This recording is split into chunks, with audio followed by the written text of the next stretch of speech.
ہاں ایک پہلو ایسا ہے جس کے حوالے سے حضور کی عظمت ہماری سمجھ میں آئے گی. حضور ایک انسان کی حیثیت سے کیا تھے، ایک باپ کی حیثیت سے آپ کا کیا طرز عمل تھا.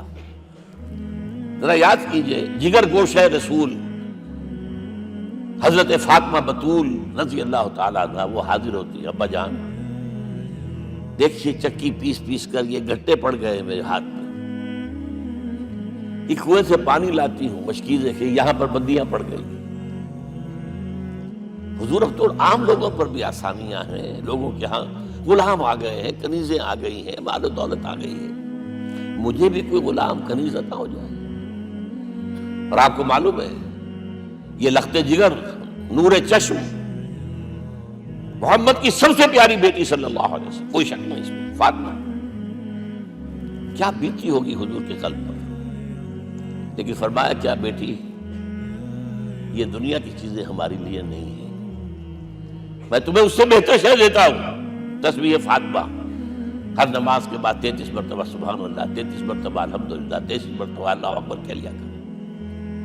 لیکن سوچ لیجئے دل پر کیا گزری ہوگی صلی اللہ علیہ وسلم. حضرت عائشہ سے پوچھئے، حضرت خدیجہ سے پوچھئے حضور کیسے شوہر تھے، آپ سے زیادہ خواتین کے حق میں نرم، گھر کے کام کا جھاڑو دے رہے ہیں، کپڑے جو ہیں بوسیدہ انہیں سی رہے، گھر میں بیٹھے ہوئے یہ کام کرتے تھے. بہرحال ایک بات میں آپ سے عرض کروں، آپ انسان کی جس حیثیت کا بھی ذہن میں تصور کریں گے وہ ساری حیثیتیں محمد میں موجود ہیں صلی اللہ علیہ وسلم. محمد حاکم کی حیثیت سے بھی ہے، محمد سب سالار کی حیثیت سے بھی ہے، محمد قاضی القضات بھی ہیں، محمد ہیڈ آف دی اسٹیٹ بھی ہیں، محمد بیویوں والے بھی ہیں، اولاد والے بھی ہیں، محمد 5 وقتہ امام بھی ہیں، جمعے کے خطیب بھی ہیں، مدرس قرآن بھی ہیں، مربی بھی ہیں، مزکی بھی ہیں، اور ہر میدان میں بلند ترین مقام. کوئی ایسی جامع شخصیت ملے گی؟ ہمارے ہاں تو حال یہ ہے کہ جو خطیب صاحب ہوتے ہیں وہ 5 وقتہ نماز کیسے پڑھا سکتے ہیں، ان کا تو اونچا مقام ہے. 5 وقتہ نماز کے لیے تو علیحدہ چاہیے امام آپ کو، اور وہاں بھی ایک امام سینئر ہوگا وہ عشاء مغرب اور فجر پڑھائے گا، ایک جونیئر ہوگا بیچارہ وہ جو خاموش نماز ہے وہ پڑھائے گا. 5 وقتہ نماز پڑھا رہے ہیں محمد صلی اللہ علیہ وسلم، اور خطیب بھی وہی ہے، مربی بھی وہی ہے، مزکی بھی وہی ہے.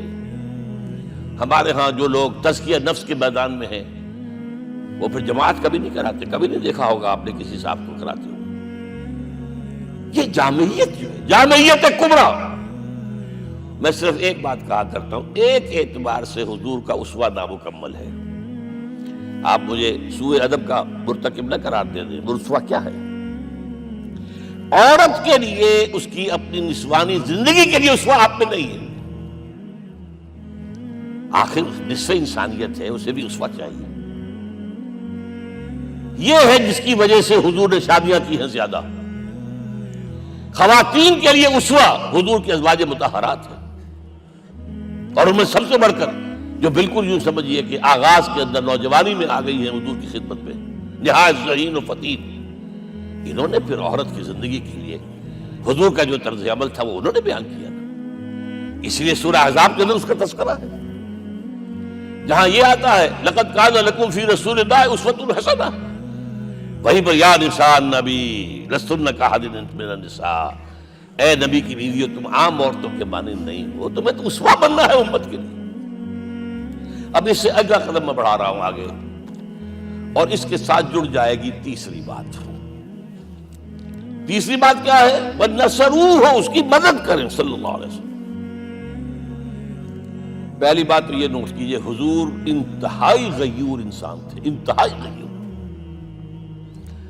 یہ کہا جاتا ہے کہ اگر حضور گھوڑے اس پر سوار ہوتے تھے اونٹ پر اور آپ کا کوڑا نیچے گر گیا تو آپ یہ کسی سے نہیں کہتے تھے کہ ذرا یہ میرا کوڑا مجھے پکڑا دینا، یہ بھی گوارا نہیں تھا. آپ اونٹ بٹھا کر نیچے اتر کر اپنا کوڑا خود اٹھاتے تھے. کسی سے اپنے ذاتی کام کے لیے کوئی مدد مانگنا امکان ہی نہیں. بلکہ ایک واقعہ تو وہ ہے جب بھی میں تذکرہ کرتا ہوں میری آنکھوں میں آنسو آ جاتے ہیں. یہ ہجرت کے وقت کا واقعہ ہے. آپ کو معلوم ہے حضور نے تمام مسلمانوں کو مکے سے جانے کی اجازت دی، چلے جاؤ مدینے، چلے جاؤ مدینے. آپ خود تھے موجود، اس لیے کہ رسول اپنے مقام کو نہیں چھوڑ سکتا وداؤٹ ایکسپریس پرمیشن فرام اللہ سبحانہ و تعالی. اب حضرت ابوبکر پوچھ رہے ہیں حضور اجازت آ گئی؟ نہیں آئی. آ گئی؟ نہیں آئی. دن گزر رہے ہیں. حضرت عائشہ کی روایت ہے ایک روز ہم نے دیکھا دوپہر کے وقت آ رہے ہیں حضور، کپڑے سے اپنا سر جو ہے ڈھانپا ہوا ہے. عرب میں دوپہر کے وقت وزٹ کرنا جو ہے یہ ان کے خلاف دستور ہے، ان کی تہذیب کے خلاف ہے. یہ قیلولے کا وقت ہوتا. تو حیران ہوئے.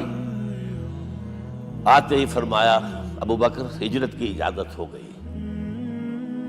اب انتہائی خوشی سے اور بڑی امید میں کہ بڑی شاباش ملے گی حضرت ابوبکر فرماتے عرض کرتے ہیں حضور میں نے 2 اونٹیاں تیار کر رکھی ہیں، خوب کھلا پلا کے انہیں فرما کیا ہوا ہے،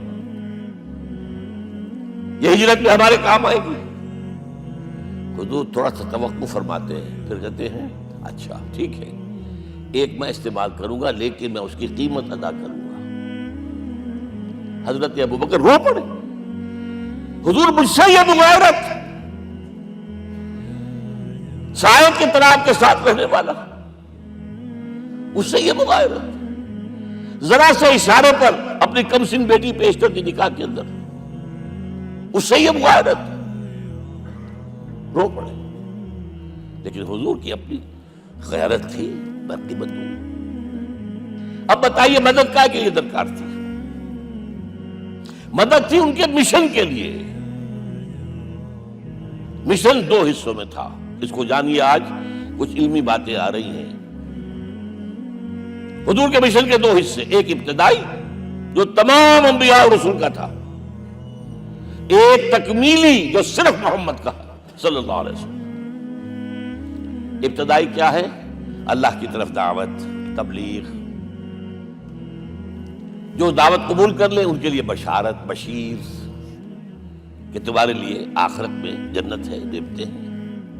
رد کر دیں ان کے لیے نذیر، خبردار کرنے والے، جہنم کے لیے تیاری کر لو.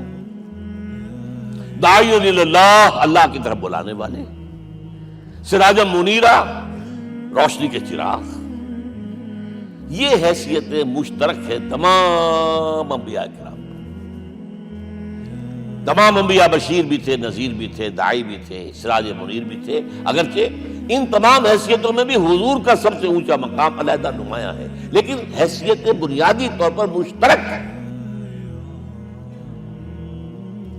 ایک حیثیت تکمیلی، اور وہ کیا ہے؟ اے نبی جو دین آپ کو دیا گیا ہے صرف تبلیغ نہیں، صرف تعلیم نہیں، اس کو قائم کر کے دکھاؤ نظام زندگی کی حیثیت سے. 3 مرتبہ قرآن میں یہ الفاظ حضور کے لیے آئے ہیں، هو الذی ارسل رسولہ بالہدی ودین الحق لیظہرہ علی الدین کلہ. 3 دفعہ سورہ توبہ میں یہ الفاظ آئے، سورہ صف میں یہ الفاظ آئے، سورہ فتح میں یہ الفاظ آئے. وہی اللہ جس نے بھیجا ہے اپنے رسول کو صلی اللہ علیہ وسلم، الہدا قرآن حکیم، ہدایت کاملہ، اور نمبر 2 دین حق. یہ 2 چیزیں دے کر بھیجا. کس لیے؟ تاکہ اس دین کو غالب کرے پورے نظام زندگی پر. یہ معاملہ ذرا سوچئے.